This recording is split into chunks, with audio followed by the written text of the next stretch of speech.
movie is Ben, a baby-faced 25-year-old guy who is always kind and gentle to others. One would assume that he is the ideal friend, but things are the exact opposite. Ben is not exactly a serial killer, but he has the ability to freeze time and do whatever he wants. Of course, he uses this to strip women and perform his favorite activity, painting. Whether it be on the road, the supermarket, or even the movies, Ben freezes hot girls and makes their nude portraits. It wasn't always like this, though. Ben was a normal guy, just like all of us. He had a caring girlfriend and a promising future, and he just dreamt about painting naked women. Following this, the movie flashes back to 5 weeks earlier, where it all went wrong. Ben is seen having an argument with his girlfriend, Susie, who calls him a loser. Having had enough, he breaks up with her, and this enrages Susie even more. She starts throwing objects at him, and at this moment, everything turns into slow motion for Ben. In the aftermath of the breakup, Susie quickly moves on and finds solace in another guy. Ben notices them together in the college cafeteria and becomes distraught. Hence, to distract himself, he joins art classes. Since Ben has been interested in making portraits ever since he was a child, he effortlessly makes beautiful paintings, which surprises even the teacher. Ben specializes in making ultra-realistic human portraits. They say that Ben is the best at painting dong in all the land. However, at night, things become extremely tough for him. Ben cannot seem to get over his breakup, as every time he closes his eyes, he sees Susie. Days pass, and he eventually becomes an insomniac. Now, Ben cannot fall asleep for even an hour. The memories of his ex-girlfriend are slowly turning him into a depressed maniac. Overwhelmed by regret and suffering, Ben finally gives Susie a call and pleads with her to come back. He also apologizes for turning their relationship into a mess, promising to never do it again. But despite Ben stooping so low for her, Susie refuses his request and hangs up the call. This sends Ben spiraling into an even deeper abyss of despair. If only he could just freeze time and look at boobs. Over the course of the next few days, he tries his best to pass the time. Ben reads books, watches movies, and even goes on solo trips to other cities. However, when night falls, the insomnia kicks in, making it harder for him to concentrate on anything else. So, he starts going on random tours in the dark as well. One night, he heads to a local supermarket, where he notices a job vacancy announcement for a night shift guy. Ben thinks that this is the perfect opportunity to pass the time and earn some money, so he immediately applies for the job. The following day, he scores an interview with the manager, Jenkins, and eventually lands the job. Ben is finally happy after a long time, and he has a gut feeling that his life is about to change. As Ben becomes accustomed to his new job, he notes how each of his coworkers handles the art of passing the time differently. The cashier, Sharon Pont, has the most unique style. She makes sure to always hide the clock with various objects. She believes that the time will pass slowly if she looks at it. Then there's a mischievous guy called Barry Brickman, who is never serious at work. Along with his equally cunning friend Matt Stevens, he plays different pranks on the female customers, like slipping an adult toy in their bags. Nothing passes the time like going to jail. Some of the customers are perplexed when they find it, however, some of them decide to keep it.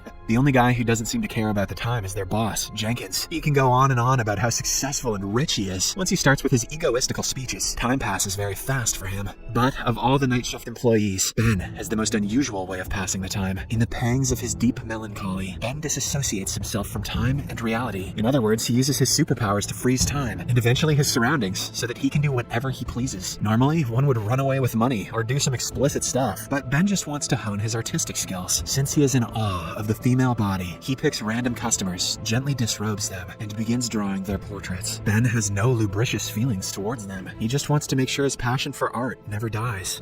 Sure, Ben. Once he is done, he dresses them back up and cracks his fingers, causing time to start flowing once again. This has become Ben's life now. It is not something that he can be proud of, but at least he is not that depressed or crazy anymore. Slowly but steadily, he has started diverting himself from Susie. At home, Ben often hangs out with his best friend Sean. The two have been together ever since they were kids. Sean is the exact opposite of Ben, as all he wants is to get into a girl's pants, whereas Ben just straight up does it against their will. It is revealed that he has been to every strip club in the city. One night, during his night shift, Ben encounters the cashier Sharon in the locker room. He appears to have a crush on her, but he can't bring himself together to express it. But as they talk, the friendly cashier takes a bite out of his sandwich, shocking him. A small piece of pickle sticks to Sharon's cheek, and she awkwardly tries to wipe it off, but to no avail. Seeing her struggle, Ben steps in and wipes it off for her, creating a very cheesy moment between the two. Perhaps one day I can put my pickle on your face.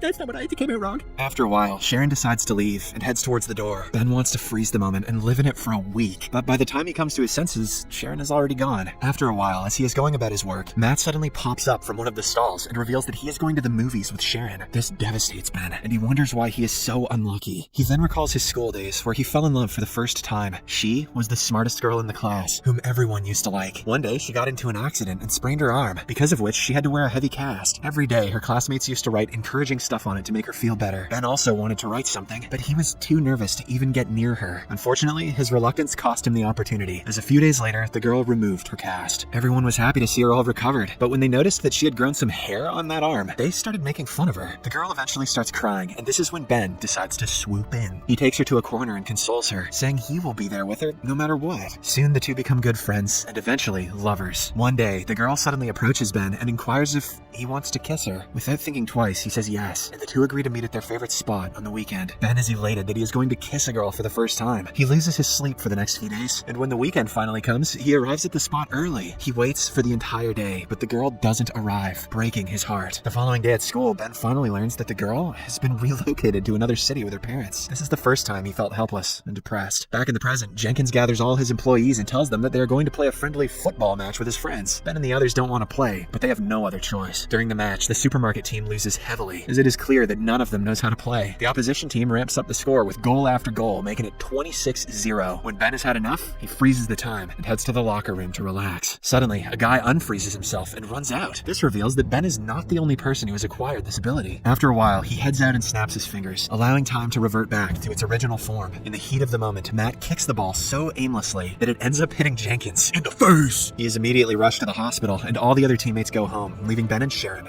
alone. In the next scene, the two stop by at a nearby diner and try to get to know each other better. There, Ben gets to know that she is actually single, and that Matt was just joking about dating her. She then shares her dreams with Ben, and he does the same. Sharon says that she's always wanted to meet a painter, because she imagines that they can see the true beauty of things, even against the true beauty's will, maybe. As the two talk, it is clear that they have chemistry. After their unofficial date, Ben walks Sharon home and awkwardly ruins their first kiss by pecking her on the cheeks when she wanted it on the lips. Ben was just thinking about the pickle again. The following day, a disfigured Jenkins announces that he is going to host a party on the occasion of his birthday. Sharon asks Ben if he wants to come with her as a date, and the latter happily agrees. Later, Jenkins calls the boys to his office and gives them separate tasks for his birthday preparations. Ben is assigned with hiring a stripper to the party. Although he's never talked to one in his life, he knows just the person who can help him. Later, he asks his best buddy Sean for help, promising to take him to the party if they can get the job done. The two then head to a local club where Sean uses his experience and hires a girl for the party. The next morning, Ben gets a call from an anonymous man who claims to be an art aficionado. He has an art gallery in the city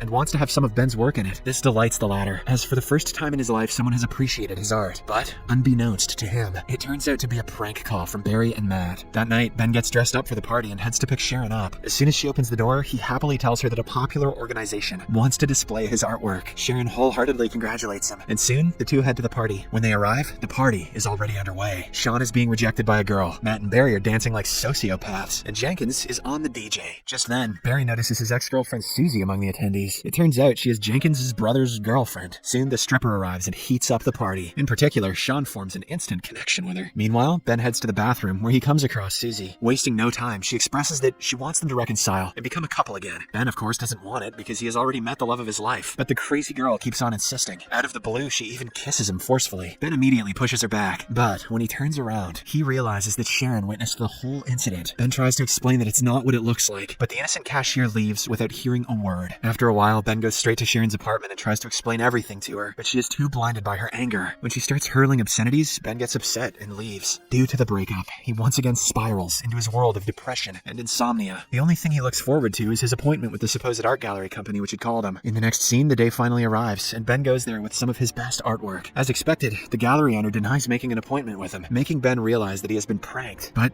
just as he is about to leave, the owner notices some of his sketches of Sharon and asks to have a look. Unsurprisingly, he likes them, and Ben is offered a night to display his work in the gallery. A few days later, Sharon receives an official invitation to Ben's art display. Although she is angry with him, she still decides to visit the gallery. When Sharon arrives there, she is taken aback to see that the artwork there is about her. It turns out Ben stopped making portraits of other women, and he used all of his time on Sharon. She was the love of his life, and he could not stare at any other woman other than her. But how does he know exactly what my nipples are shaped like? Meanwhile, Sharon and Ben finally meet. The latter tries to explain what happened on the party night, but Sharon says that he doesn't have to. She has now realized how much he loves her just by looking at his paintings. With this, the two get closer and share a romantic kiss right in the middle of the art gallery room. In the final scene, Ben uses his powers and freezes everything. However, this time, even Sharon can move in the frozen world. The two then go out into the snow, where millions of snowflakes are suspended in the air. At last, the lovebirds kiss once more, hence ending the movie.